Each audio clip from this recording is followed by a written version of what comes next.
Assalamualaikum warahmatullahi wabarakatuh. Jumpa lagi. Pada pertemuan kali ini kita akan masuk pada pertemuan keempat ya untuk praktikum basis data ya. Kemudian ke video kemarin kita telah berhasil membuat sebuah database ya. Ketika saya menambahkan data, misal Supardi misalnya. Kemudian laki-laki, kemudian contoh umurnya 34. Nah, ketika saya berhasil menambahkan data, dia berhasil tertambahkan. Nah, tetapi biasanya dalam database itu, ketika kita berhasil menambahkan data atau mengubah data, biasanya ada tanda ya, tanda yang menandakan bahwa data berhasil ditambahkan. Nah, karena itu kita akan mencoba membuat ya yang namanya fungsi alert ya, fungsi alert di database kita ini. Nah, di sini tampilannya itu berada pada index.php ya. index.php. Nah, kita akan memanfaatkan fungsi bootstrap lagi ya. Kita pergi ke Google, kita ketik di sini get bootstrap. Nah, terus teman-teman buka yang paling atas. Nah, di sini kita ke dokumennya. Nah, di sini kita akan menambahkan sebuah tanda bahwa kita berhasil menambahkan data di bagian sini, di bagian tambah data. Nah, bagian tambah data, tepatnya berada pada halaman index.php. Nah, di bagian sini, tambahkan data di sebelah sini. Artinya kita akan menambahkan sebuah fungsi baru ya. Nah, kita kembali ke sini, bootstrapnya. Kita cari yang namanya alert ya. Dia berada di mana ya? Kita cari dulu. Ya di komponen kemudian di alert. Teman-teman di alert. Nah, kurang lebih seperti ini ya. Untuk bagian template-nya ya. Kita cari yang sesuai saja yang akan kita gunakan. Nah, di sini saya akan menggunakan yang ini saja ya. Yang ini saja karena dia bisa dikembalikan. Kita pakai dismissing. Nah, caranya kita copy saja ini. Nah, kita kembali ke edit text editor kita. Nah, kita akan tambahkan di bagian tambah data. Di bagian tambah data sini. Nah, kita taruh bagian bawah, dia berada di antara tambah data dan tabel ini, daftar tabelnya. Berarti di sini ya. Di sini ya, kita copy. Nah, kita Ctrl V. Nah, kita rapikan sedikit. Oke. Nah, di sini kita akan coba save, baru kita lihat. Nah, kurang lebih seperti ini ya. Nanti akan muncul ketika kita berhasil menambahkan data, dia akan muncul di atas sini. Nah, di sini kita bisa rubah warnanya. Kita rubah warnanya di bagian sini. Misal saya pakai yang sukses. Sukses ya. Nah, setelah itu kita reload. Ada kesalahan di bagian alert sukses. Kita save, kemudian kita reload. Nah, dia berubah warna seperti itu. Nah, ini hanya sebuah tampilan saja ya, belum bisa diapa-apakan ya, belum bisa berfungsi. Nah, untuk membuat dia berfungsi, kita akan memanfaatkan yang namanya variabel global ya. Kita akan menggunakan session start. Nah, caranya kita ke bagian sini, kita ketik session start, kemudian itu koma jangan lupa. Nah, kemudian kita beri juga session start di bagian proses.php.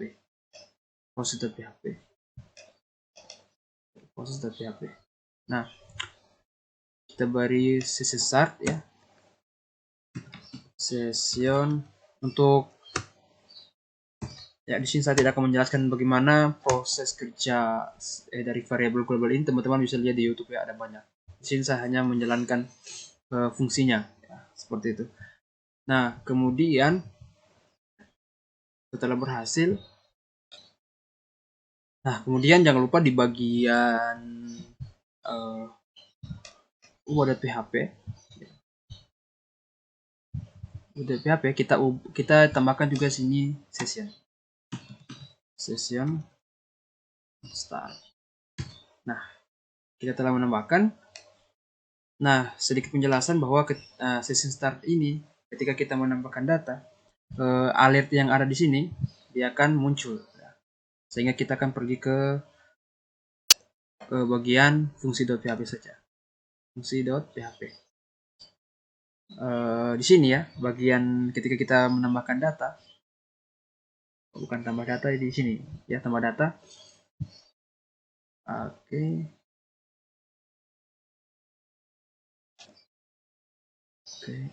Maaf, maksudnya di bagian proses.php. Nah, di sini bagian tambahkan data. Nah, sebelum datanya berhasil ditambahkan, menuju ke index.php, kita akan menambahkan di sini sebuah variable session. Ya, kita dengan nama session. Dengan nama session ya, kemudian eksekusi.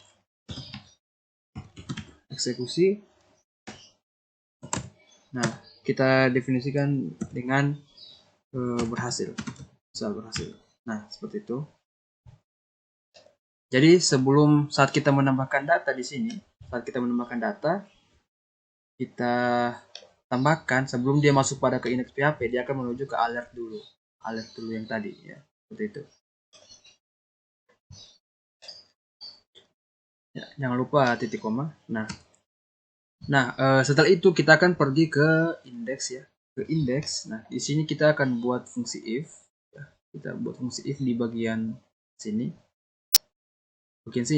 Artinya jika kita berhasil menambahkan sebuah data, nah dia akan ke di sini, dia pergi ke sini, ke alert yang tadi. Nah, di sini saya akan membuat sebuah tag PHP lagi, ya, tag PHP.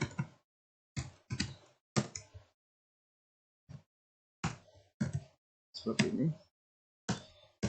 Nah, di sini jika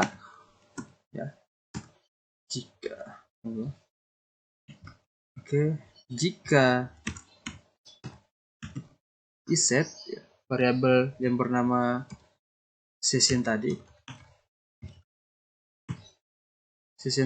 dengan nama eksekusi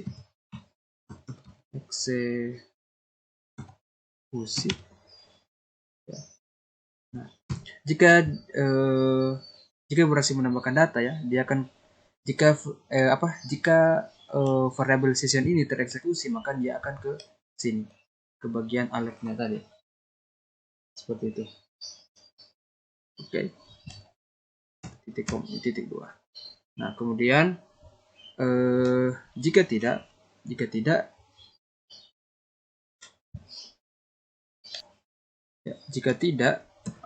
nah karena di sini ada pembuka tag PHP, maka kita akan kasih tutup juga untuk bagian tag PHP-nya ya.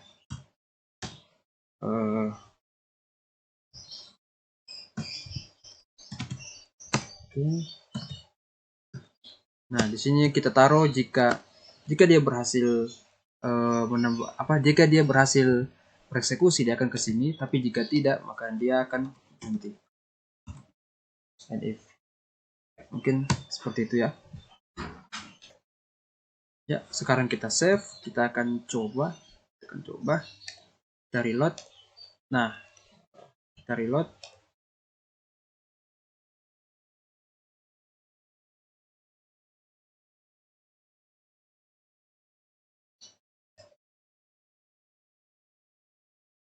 Saya isikan ini lagi lah. Ya, misal apa namanya tadi? Misal saya tambahkan sebuah data ya. So, saya tambahkan sembarang dulu. Misal 56 kita tambahkan. Nah, di sini dia berhasil menambahkan di sini berhasil muncul alertnya. Seperti itu. Oke. Nah, coba saya coba lagi satu kali lagi tambah data. Misal Bambang laki umurnya 67. Nah, di sini muncul alert ya, berhasil menambahkan sebuah data. Nah, permasalahannya di sini ketika kita reload ya, dia tidak kembali ya. Ketika kita reload, dia tidak kembali. Artinya dia kayak akan muncul terus begitu ya. Nah, kita akan coba eksekusi ketika berhasil menambahkan data. Ketika kita reload, dia akan hilang seperti itu. Nah, di samping itu kita akan coba merubah untuk isi teksnya ini. Kita akan rubah. Kita kembali ke teks editornya. Ya, di bagian sini fungsi PHP, proses PHP. Di sini kita ganti katanya, kalimatnya jadi data berhasil ditambahkan. Data berhasil ditambahkan. Nah, kemudian di bagian indeks, nah bagian kalimatnya sini kita hapus. Kemudian di sini untuk kita copy saja untuk variable session. Kita copy variable session, kemudian kita hapus saja. Nah, jangan lupa di sini buat tag PHP.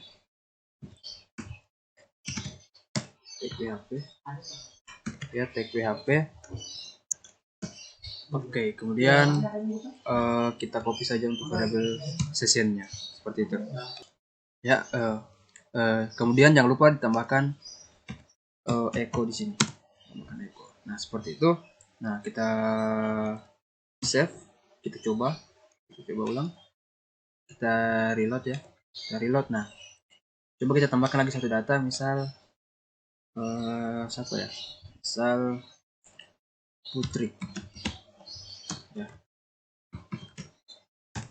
Kemudian berjenis kelamin perempuan dan umur 45. Nah, cara muncul ya. Kita lihat dulu ada masalah di bagian mana. Oke, masalahnya sepertinya tidak ada masalah ya. Coba kita ulang. Nah, misal kita tambahkan data, misal misal apa ya? Budi ya, laki-laki, kemudian umur 12 misal, tambahkan.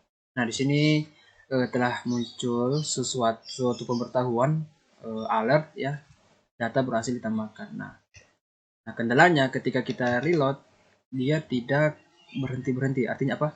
Dia tidak kembali. Nah, kita akan buat fungsi ini, alertnya ini, dia akan berguna satu kali saja setelah kita menambahkan data. Ya. Caranya kita ke text editornya. Nah, di bagian sini kita tambahkan yang namanya session destroy ya, session destroy. Kemudian kita koma, kita save. Nah, misal kita reload dulu ya, kita hilangkan dulu ini, misal kita reload, kemudian kita tambahkan data, misal Bambang, misal 45, kita tambahkan. Nah, ketika kita reload, nah dia telah hilang ya. Jadi fungsi destroy ini adalah kebalikan dari fungsi atau saling berhubungan dengan fungsi session start dengan destroy. Ketika session start memulai, maka destroy akan menghilangkannya, menghapusnya. Nah, seperti itu. Kemudian di sini saya akan membuat ketika saya ubah data, dia akan muncul seperti tambahkan data tadi. Ketika saya hapus data, dia juga muncul seperti tambahkan data tadi. Nah, caranya kita ke text editor. Nah, di bagian proses, nah bagian sini kita copy saja ini. Nah, sama mekanisme kerjanya, kita pergi ke edit. Di bagian sini kita tambahkan, kita copy. Nah, misal di sini data berhasil diubah. Nah, kemudian di bagian sini kita ganti lagi, kita taruh di bawahnya, data berhasil dihapus ya, seperti itu. Jangan lupa di save. Nah, kita reload. Nah, kita akan coba misal tambahkan data, misal Andi. Nah, Andi laki-laki, umur 56, tambahkan. Nah, di sini keterangan data berhasil disimpan. Kalau kita reload, dia hilang. Kemudian misal kita edit untuk data Bambang. Misal namanya adalah Bambang Saputra. Kita simpan perubahan. Nah, di sini data berhasil diubah. Nah, ketika misal saya hapus data yang bernama ini apa Budi, saya hapus, oke. Nah, data berhasil dihapus. Nah, mungkin itu ya untuk video kali ini. Sedikit tambahan pada database kita untuk memperbagus saja. Mungkin itu dulu pada video kali ini. Saya akhiri. Assalamualaikum warahmatullahi wabarakatuh.